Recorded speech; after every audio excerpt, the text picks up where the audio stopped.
See, this is the now actually up to this stage we have seen Hungarian method, then second maximization problem, and I think one problem where the number of rows and number of columns are not same, that is called unbalanced problem, that we have seen already.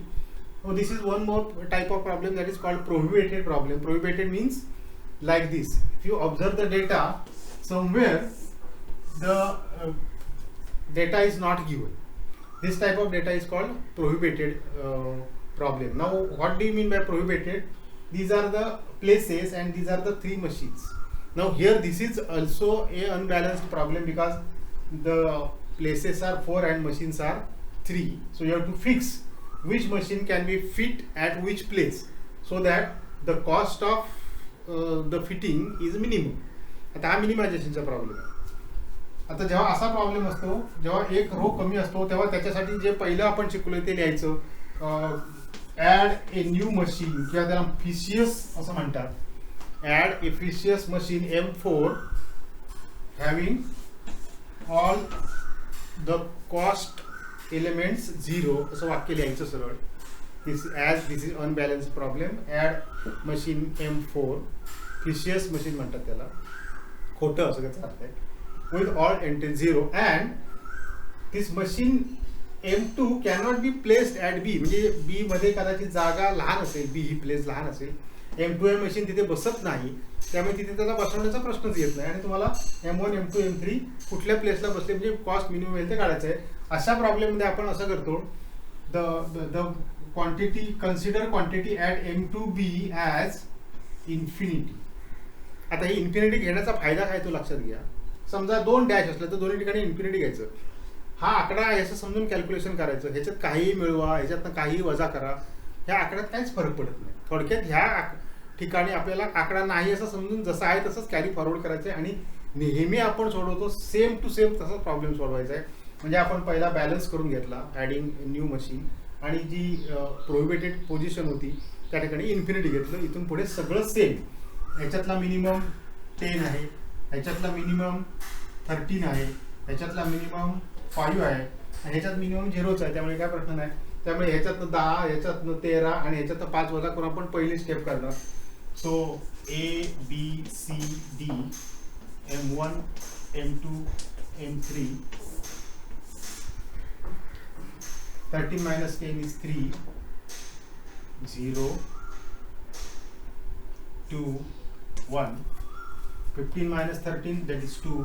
आता इथून infinity मधून काही वजा केले तरी infinity राहतं. Infinity is a big quantity. 13 minus 13 is 0, 20 minus 13 is 7, 5 minus 5 is 0, 7 minus 5 is 2, 10 minus 5 is 5, 6 minus 5 is 1 and everything 0 as it is. 0 0. आता हे ऍड केल्यामुळे प्रत्येक कॉलम मध्ये 0 ऑलरेडीच होता, त्यामुळे आपल्याला कॉलमची स्टेप करण्याची आवश्यकता नाही. इथून डायरेक्ट आपण असाइनमेंट करण्याचा प्रयत्न करायचा. फक्त इथे असाइनमेंट करायची नाही एवढं लक्षात ठेवा. आता ह्याच्यामध्ये एकच 0 आहे, त्यामुळे तुम्हाला असाइनमेंट करायला लागेल. आता इकडे कुठे 0 नाही, इकडे 0 आहे, त्याला फुली मारायची.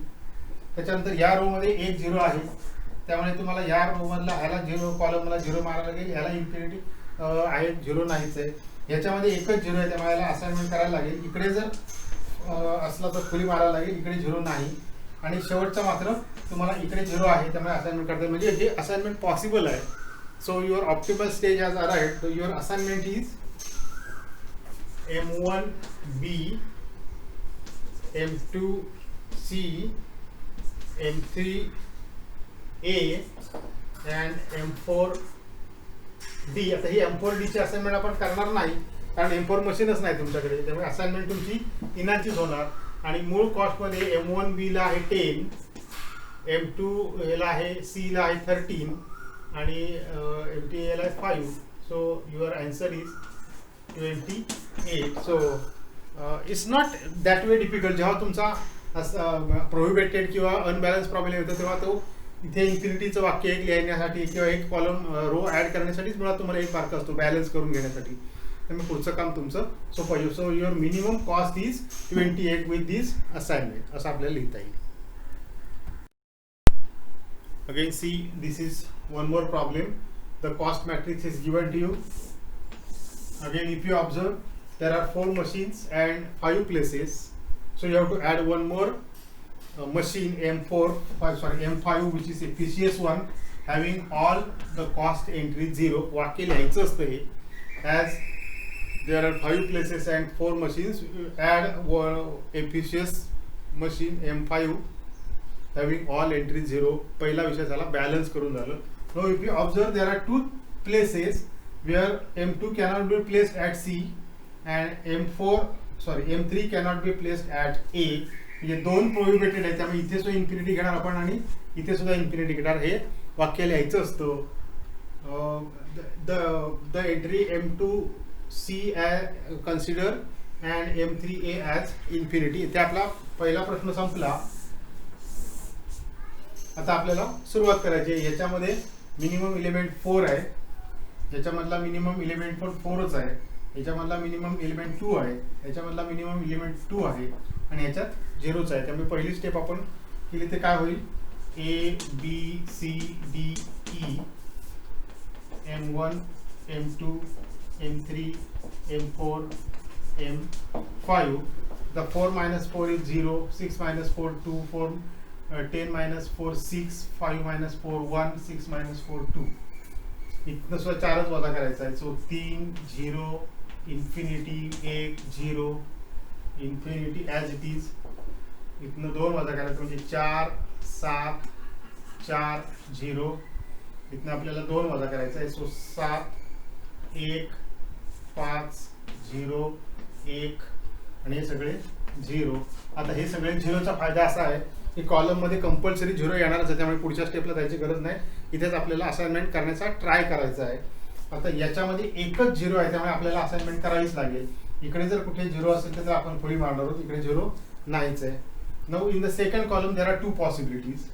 समजा आपण याला असाइनमेंट केली तर ह्याला फुली मारलेलं तर चालेल आपल्याला का, पण ह्याला पण फुली मारायला लागेल. त्याच्यानंतर आपण पुढे ह्याला असाइनमेंट करू शकतो. त्याच्यानंतर आपण पुढे इथे क्रॉस होईल ह्याला असाइनमेंट करू शकतो. त्यामुळे आपलं काम जमेल असं दिसतंय आता तरी. सो असाइनमेंट याला केली तर ह्याला फुली बसेल आणि यालाही फुली बसेल, त्यामुळे पुढे शिल्लक राहणार नाही. मग त्यामुळे याला आपण असाइनमेंट करूया. So this will be 0, this will be crossed. In this one there is only 1 0, so you have to make the assignment this crossed. आता ह्याच्यात अजून कुठे नाहीच आहे, त्याच्यात एकच आहे हा, त्यामुळे याला फुली आणि मग ह्याच्यातला एक राहिला याला असाइनमेंट. म्हणजे नव्या आत्ता तरी असं दिसतंय की आपण असाइनमेंट करू शकतो. So what is the assignment? The assignment is M1A with cost value 4, then M2B with cost value 4, M3E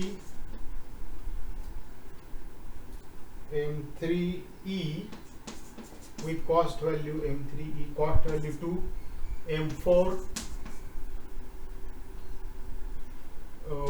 M4D with cost value 2 and M5 upon C with cost value 0. So 4 plus 4 plus 4, that is the minimum cost is 2 असं आपल्याला म्हणता येईल. Let us see one more problem. Again the matrix is given. Now it's not that way difficult because there are only 4 what these are given to you. These are something given to you, manager and subscriber. These are the manager and these are the subscribers. There are 4 subscribers and 4 managers, and you have to make the assignment. Now this is not prohibited, this is not early manners, this is not maximization problem, so it is a simple problem. In the first one 7 is minimum, in the second one 3 is minimum, in the third one 14 is minimum, and in the last one 9 is minimum. So you have to subtract 7 from first row, 3 from second row, 14 from third row, and 9 from the last row.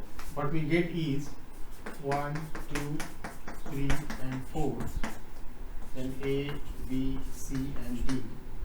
7 minus 7 0, 25 minus 7 18, 26 minus 7 19, 10 minus 7 3.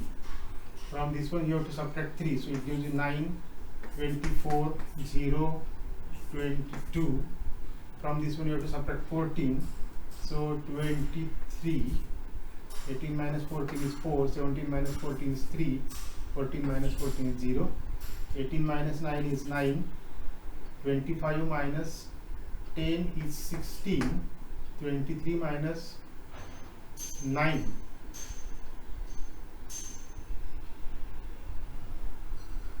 is 14, and it is 0. Now your first step is over. Now see, in the first row column there is 0, in the second column there is 0, in the third column there is 0. So you have to do one more step, subtracting minimum element of the second column, that is 4, from these elements. What you get is A, B, C, D, 1, 2, 3 and 4. So first column as it is, second column you have to subtract 4, so it is 14,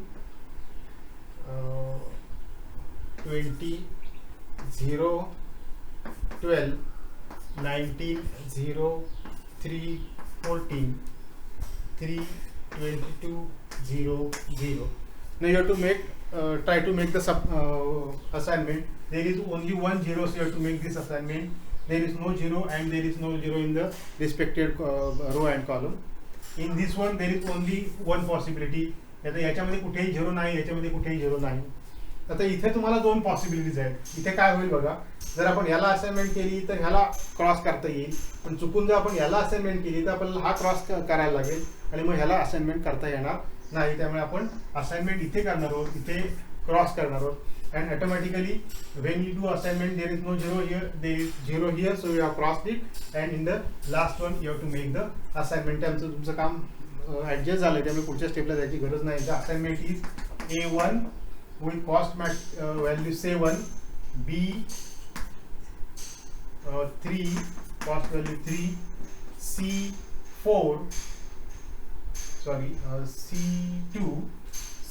cost value 8, cost value 18, and D4